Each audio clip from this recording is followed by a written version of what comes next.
மூன்றாவது வட்டத்து சார்பாக X councillor Suresh தலைமையில் அண்ணன் சேகர், அண்ணன் முரளி, ஜெயக்குமார், அண்ணன் கேசவல், ஜெயக்குமார், சந்தோஷ் எல்லாரும் சார்பாக அண்ணன் வெங்கடேஷ் அண்ணன் நாங்கெல்லாம் வந்து பண்ணலான்னு சொன்னோன்னே கடகடன்னு எல்லாம் போய் எரமாடு மாதிரி அப்படியே மாடு மாதிரி பின்னால் கடகடன்னு போய் சாப்பிட்டு வேலைக்கு போயிடுவோம்.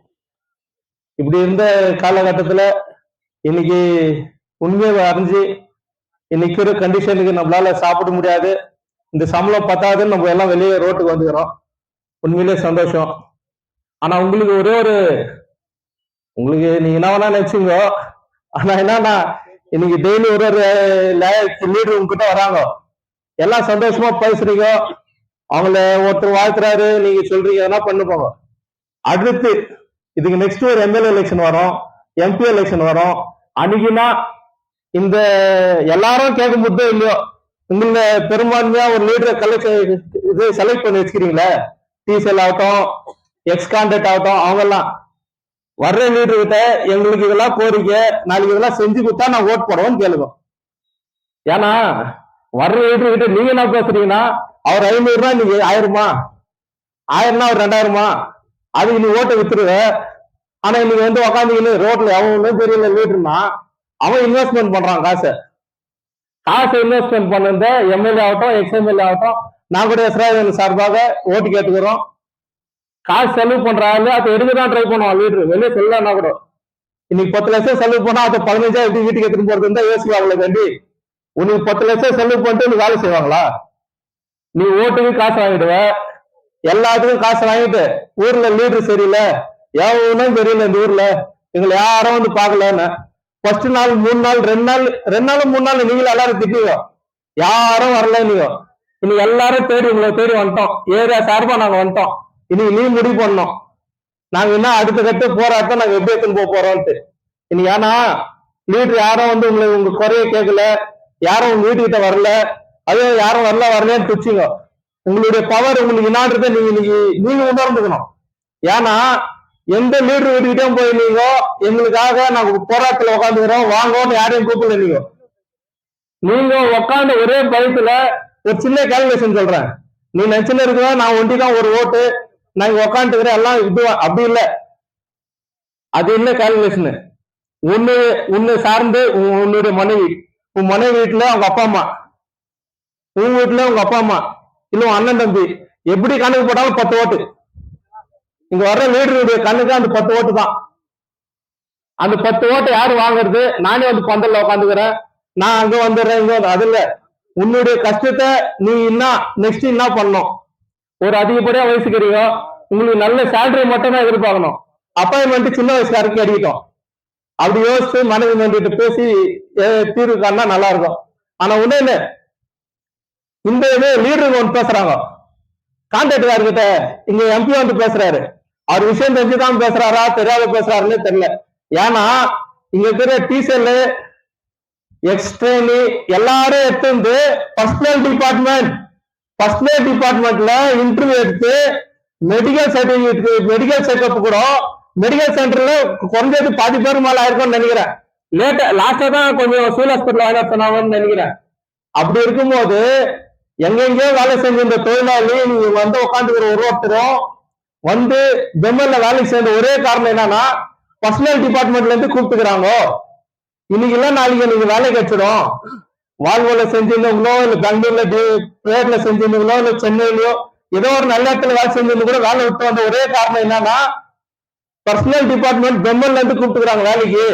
நான் ஒரு ட்ரெயினி, நான் ஐடிஐ பிடிச்சிக்கிறேன், அப்ரண்டிஸ் பண்ணிக்கிறேன், நாளைக்கு எனக்கு ஒரு வேலை கிடைச்சிடும், பர்மனன்ட் ஆகும், லைஃப் ஸ்டைல் சேஞ்ச் ஆகும் தான் எல்லா வேலையும் விட்டு வந்து வருது. ஆனா எம்பி என்னன்றாருன்னா கான்ட்ராக்ட் வரல. கான்ட்ராக்ட் இங்க சம்பந்தமே இல்லையா? கான்ட்ராக்டுக்காரன் வருஷம் ஒரு கான்ட்ராக்டுக்காரன் மாறுவான். ஒரு வருஷம் கான்ட்ராக்டுக்காரங்கிட்ட போய் இங்க ட்ரேட் யூனியன் போய் பேசிட்டு இருக்குமா எங்களுக்கு பேமெண்ட் ஜாஸ்தி பண்ணிட்டு. பர்சனல் டிபார்ட்மெண்ட்ல எந்த கான்ட்ராக்டுக்காரன் ஜாஸ்தி காசு செலவு பண்றானோ அவனுக்கு கான்ட்ராக்ட். இன்னும் ஓபன் கான்ட்ராக்ட் வச்சு இவ்வளவு உங்களுக்கு இது நான் இதெல்லாம் பண்றேன்னு பண்றாங்களா? ஒண்ணும் கிடையாது. அங்க பர்சனல் டிபார்ட்மெண்ட்ல அவங்களுக்கு யாரெல்லாம் கரெக்டான மாசம் காசு கொடுத்துருக்காங்களோ அவங்களுக்கு கான்ட்ராக்ட். அந்த கான்ட்ராக்ட் மூலியமா அவரு ஃபர்ஸ்ட் ஒரு வாட்டி யூனிஃபார்ம் சேஞ்ச் ஆகும் போது தான் எம்ப்ளாய்க்கு தெரியும், ஓ இந்த வருஷம் வேற ஆயிடுச்சு, காசிக்கு போயிட்டாரு. இப்போ லேட்டஸ்டா ஏசாரா என்ன ஏவிஆர் ஜெமினி, அது மாதிரி யூனிஃபார்ம்ல அந்த லேபிள் சேஞ்ச் ஆகும் போது தான் எம்ப்ளாய்க்கு தெரியும், ஓ கான்ட்ராக்ட் சேஞ்ச் ஆயிட்டுக்குது, நம்ம நெக்ஸ்ட் இப்படி. அதனால ஊரு ஒன்னாகுது. உங்களுக்காக நீங்க ஏரியான்னு சொல்ல, எல்லா ஏரியாலயுமே உங்ககிட்ட தேடி வந்துக்கிறோம். நீங்க ஒரே ஒற்றுமையா இப்ப கூட காத்தால பாக்குற, உன்னுடைய கோவத்தை சின்ன கோவத்தை காட்டணும்னா கூட அவங்க 2 பேர் யூனிட் நின்றுவாங்க. ரெசிடென்ஸ் ரெசிடென்ஸ்க்கு உனக்கு என்ன சம்பந்தம்? உன்னை நீனா உடம்பு சரியில்லை எப்படி பாக்குறேன்னு கேட்டுருவானா? ஏரியால ஒரு பெரிய அனுபவம் பண்ண மாட்டேன். அவன் அவனை பார்த்து கோவம் நின்றுக்கிறான் காத்தால சார்ன்றான். உங்க அப்பா அம்மா மரியாதை கொடுத்துருவியா? இந்த வீட்டுல யாருன்னா பெரியவங்களோ ஏரியால ஒரு பெரியவங்க நின்றுண்டா வீடியோ கழிச்சுட்டு திரும்பி பாக்குறதான அவன் திரும்பி போயிடலான்ட்டு. இங்க போராட்டம் நீ வந்துட்டீங்கன்னா போராட்டம் பண்ணணும். இங்க நல்ல பேர்ல சம்பாதிக்க முடியாது. போராட்டத்துல வந்துட்ட பிறகு நீ நல்ல பேர் சம்பாதிக்க முடியாது. நீ நெக்ஸ்ட் எம்எல்ஏ வந்தாலும் சொல்லு, எம்பி வந்தாலும் சொல்லு, நான் கான்ட்ராக்ட்காரன் தானே, நாலுல இருந்து மிஷின்ல நான் பிரேக் டவுன் பண்ணிட்டாலோ இல்ல நான் வேலை கரெக்டா செய்யலனாலோ கான்ட்ராக்ட்காரன் தான் என்ன கேட்கணும். மேனேஜர் பின்னால் நிற்கிறார், நான் தூங்கினா மேனேஜர் கேட்கக்கூடாது. எந்த ரெசிடென்ஸும் என்கிட்ட வரக்கூடாது. கான்ட்ராக்ட் தொழிலாளிங்க ரெசிடென்ஸ்க்கு என்ன சம்பந்தம்? அவன் வெறும் பெம்மல் பர்மனன்ட் எம்ப்ளாயி தான் போய் கேட்கணும், என்னப்பா சுத்தி நிக்கிற, என்ன வேலை செய்யல, ஏன் அங்க நின்றுக்கிறேன்ட்டு. இங்க வேலை வாங்குறது பெம்மல் மேனேஜ்மெண்ட். பெம்மல் மேனேஜ்மெண்ட்னா இன்ஜினியர் தான் ஒரு டிபார்ட்மெண்ட்லயும் செஞ்சுருக்கிறவங்கள கரெக்டா வேலை செஞ்சாங்களா செய்யலையா எல்லாத்தையும் கவனிக்கிறேன். இப்ப நெக்ஸ்ட் கான்ட்ராக்ட் இங்க இருக்கிற யூனியன் லீடர் பேசும்போது என்ன பேசணும்னா, நீ எத்தனா ஒத்துன்னு போ, சேலரி கேட்டு எதுவும் நடக்கலன்னா நெக்ஸ்ட்ல இருந்து எதுனா பிரச்சனைடா கான்ட்ராக்ட்கார வீட்டு சொல்லு சார், நீ என்ன கேட்காதேன்னு சொல்லு. கேட்ல நீ எப்பனா போ, கான்ட்ராக்ட்காரன் சொல்லிட்டு 3 மணிக்கு வா 3 மணிக்கு வராதேன்ட்டு எல்லா வேலையும் பெம்மெல்காரன் வாங்கிடுவானா, சம்பளத்தை மட்டும் கான்ட்ராக்ட்காரன் போயிடணுமா? இது எப்படி நியாயம்? இங்க லீடர் வர்றவா என்ன இருந்தாலும் இவங்கள்ட்டெல்லாம் வர கான்ட்ராக்ட்கார வீட்டுக்கு, டேய் கான்ட்ராக்ட்காரனும் இவங்களுக்கு வர சேலரி கொடுக்குறதான கான்ட்ராக்ட்காரன் கூலி குத்து வச்சுருக்கிறான்.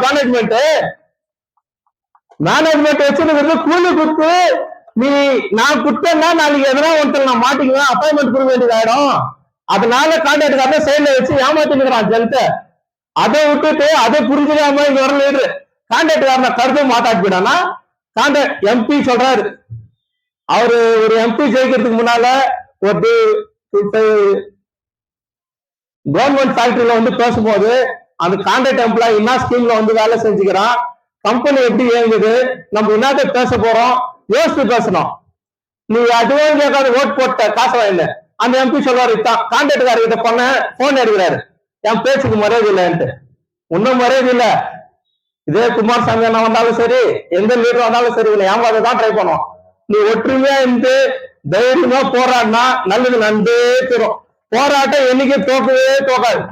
என்ன ஒண்ணா இதுல 10 பேர்ல 4 பேரை காட்டி கொடுத்துட்டு 6 பேர் வேலைக்கு போயிடலாம்னு நினைச்சுன்னா போராட்டம் தோற்றுரும். எதுல மட்டும் காத்திட்டு மேனேஜர் சார் நாங்க இந்த போராட்டத்துக்கே போல, நானு காத்தால இருந்து இது வரைக்கும் சாயங்காலம் இருந்து வீட்டுல இருந்தாலும் கதெல்லாம் சொல்லக்கூடாது. நீ காத்தால 7 மணிக்கு வேலை இருந்தா பஞ்சாயத்து 7 மணிக்கு வேலைக்கு போய் 3 மணிக்கு வீட்டுக்கு போயிருக்க தானே. அது மாதிரி போராட்டம் டைம் காத்தால 11 மணிக்கு புக் பண்ணினா 11 மணிக்கு வரணும், 5 மணிக்கு எழுந்து போனோம். உன்னுடைய ஒற்றுமை தான் ஜெயிக்கும். நீ அதை விட்டுட்டு இங்க உக்காந்துக்கின்னு காலா சபா சொல்ற மாதிரி ஒரு 4 பேர் உனக்கு வரும் கதைகளை சொல்லு, அவங்க டைம் பாஸ் லீடர் மாதிரி பேசிக்கல. அந்த கதையெல்லாம் நீ கேட்டுக்கின்னு உக்காந்துதான் வேணும். நீ இன்னும் 1 மாசம் இல்ல 1.5 மாசம் 2 மாசம் 3 மாசம் ஆனாலும் போராட்டம் அடுத்த கட்டத்துக்கு நவுந்து போனோம். நீங்க ஒரே ஒற்றுமையா காத்தா சாயங்காலம் வரைக்கும் ஒருத்த நவர்ல.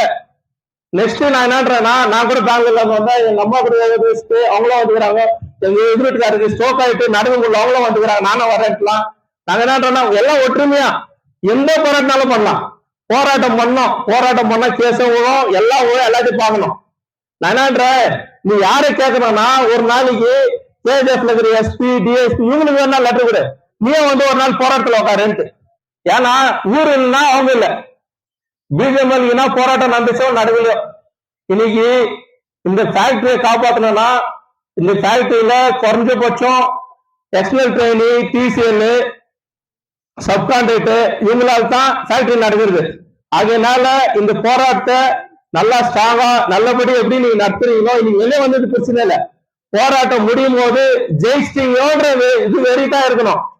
அதை விட்டு இது டெய்லி ஃபேக்டரினா எதிர்பார்த்துருக்குன்னா எவ்வளவு நாள் சாப்பிட்டு போறானுங்க, எவ்வளவு நாள் செஞ்சு சாப்பிட்டு போறான், எவ்வளவு நாள் ஒற்றுமையா இருக்குவானுங்க, என்னைக்குன்னா அது ஒழியோன்னு காத்துனுக்குறான். ஆனா அந்த அவனுக்கு ஃபேக்டரியில இருக்கிற ஒருத்தனுக்கும் அது என்னைக்கும் அவனுக்கு ஜெயிச்சிடக்கூடாது. இப்போ ஒரு ஐடிஐ ட்ரெயினி இங்க பேருக்கு இங்க உட்காந்துக்கிற ஐடிஐ ட்ரெயின் யாராவது விட்டோம் என்னுடைய சகோதரனுக்கு நாலேஜ் நார்த்ல இருந்து வந்துக்கிற இன்ஜினியருக்கு இல்ல, S1 கிரேட் இருக்கிற இன்ஜினியருக்கு அந்த நாலேஜே கிடையாது. காசு வாங்கிட்டு அப்பாயின்மெண்ட் ஆகிக்கிறான். அதை பத்தி எம்பியோ எம்எல்ஏவோ வாயே தர மாட்டேன்றாங்க.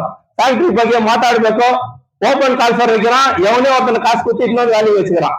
அவன் ஐடிஐ ட்ரைனிங்கிட்டே வந்து மேப் எப்படி இந்த இது எப்படி வேலை பண்றது அதை கேட்டு வேலை செஞ்சிருக்கிறான். அதனால எவ்வளவு கஷ்டம் பெமோலியில இருக்குதுன்றது எல்லாருக்கும் புரியும். அதுல வேற எம்ப்ளாய்மெண்ட் நம்ம கூடவே வேலை செஞ்சிருக்குவான்.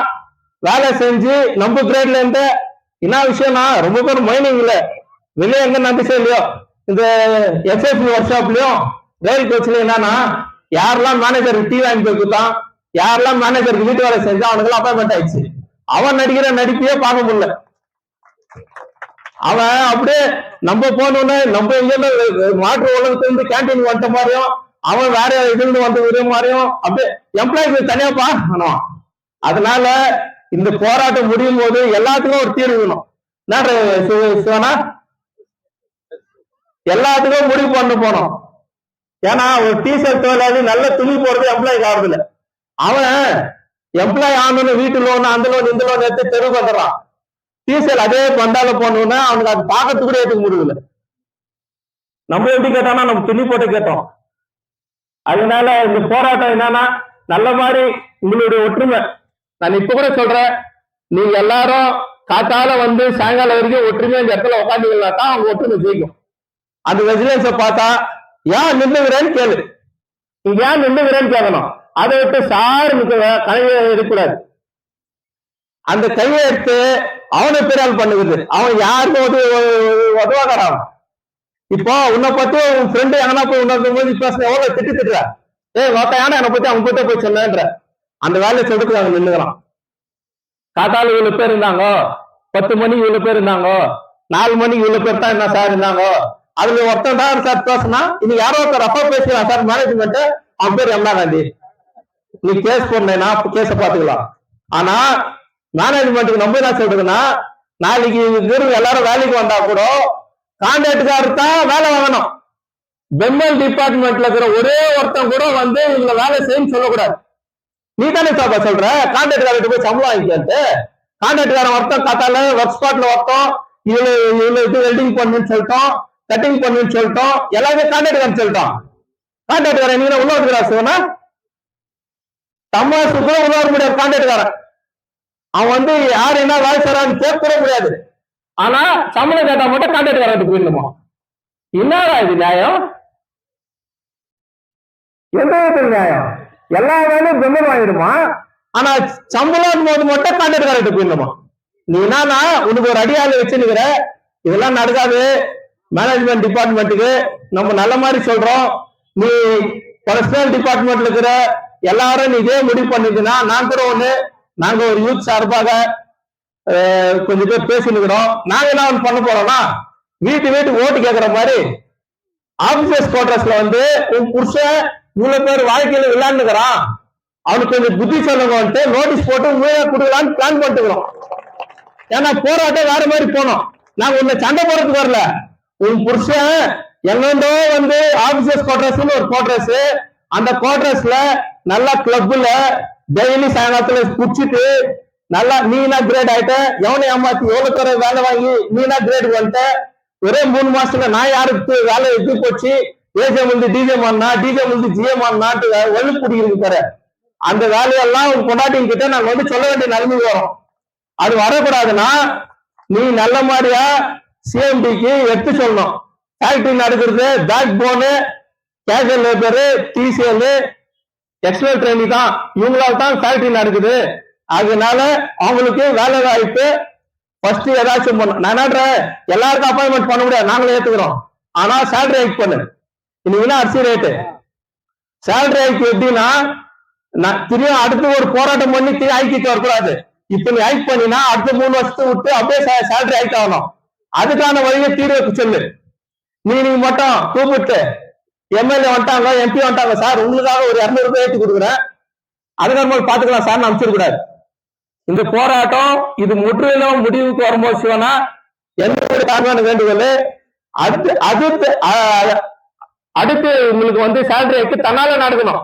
எந்த கான்ட்ராக்ட்காரனா வரட்டும், ஏவிஆர்னா வரட்டும், பிவிஆர்னா வரட்டும், ஜெமினா வரட்டும், எந்த கோனா வரட்டும், சேலரி அது அந்தந்த வயசுக்கு அந்தந்த இடத்துல ஆயின் போயினே இருக்கணும். அதுக்கான வழிய தீர்வை யூனியன் ஒற்றுமையா செய்து கொடுக்குவாங்கன்னு நம்புறோம். உங்களுக்கு எந்த போராட்டம்னாலும் நாங்க எல்லாருமே ரெடி தான். பாருங்க என்ன சொல்ல வரணும்னா மெயினா உங்களுக்கு ஒன்று சொல்லணும்னா இப்ப சுரேஷ் சொன்னது என்னதான் கருத்தியல் ஒற்றுமை இல்லை. ஆனா இன்னைக்கு போராட்டம்னு ஒன்னா வந்து உக்காடுறோம்.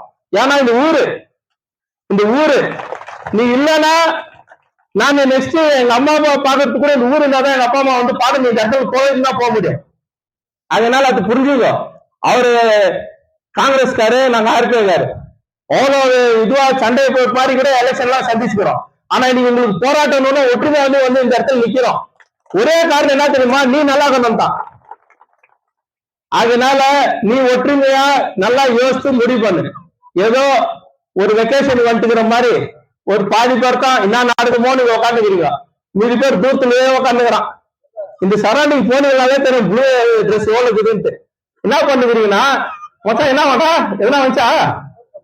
ஒன்னும் இல்லம்மா. சாப்பாடு இறங்கிச்சா? இறங்கிட்டாங்களா? நான் உன்னோட மெயினா யாரோ ஒருத்தர் நீ ஃபர்ஸ்ட் நாள் சாப்பாடு கூட இல்லைன்ற அது யார் சொன்னீங்கன்னு தெரியல. நான் இதுல யூடியூப்ல பார்த்தேன். தயவு செய்து தன்மானத்தை விட்டு கொடுக்காது. 3 வேளை சாப்பாடு சந்தோஷமா வீட்டுல நீ நல்லா சாப்பிட்டு நீ சம்பாதிச்சு நீ சாப்பிடுற. நீ போடுற ஓட்டு தான் இங்க வர்ற லீடர் வந்து அவன் போடுற துணிக்கு ஆகட்டும், அவன் ஏச்சு நிக்கிற கம்பீரத்துக்கு ஆகட்டும், எல்லாத்துக்குமே காரணம் நீ போடுற ஓட்டு. இன்னும் உங்ககிட்ட பிச்சைக்காரன் வேணா அவன் லீடரு. நீ என்னைக்கே யாருக்கிட்ட பிச்சைக்காரன் கிடையாது. நீ என்ன முடிவு பண்றனா சாப்பாட்டுக்கு கூட இல்ல சாருன்ற எவனா அர்த்தம் அவன் இஷ்டம் தான் கொடுக்குறான், வாங்கிக்கோ. இல்ல 3 வேளை நீ சாப்பிட்டு வந்து உக்காரு போற, உன் தன்மானத்தோட வாழு. நீனா இந்த வேலைக்கு இல்லைன்னா நீ போய் சாப்பிடாது விட்டுருவியா? இந்த வீட்டுல பட்டினியா இருக்கிறாங்களா? சரி இன்னைக்கு 21வது நாளோ 23வது நாளோ நினைக்கிறேன் 20 இந்த 20 நாளும் வீட்டுல இருக்கிறவங்களா என்ன 10 சாப்பாடு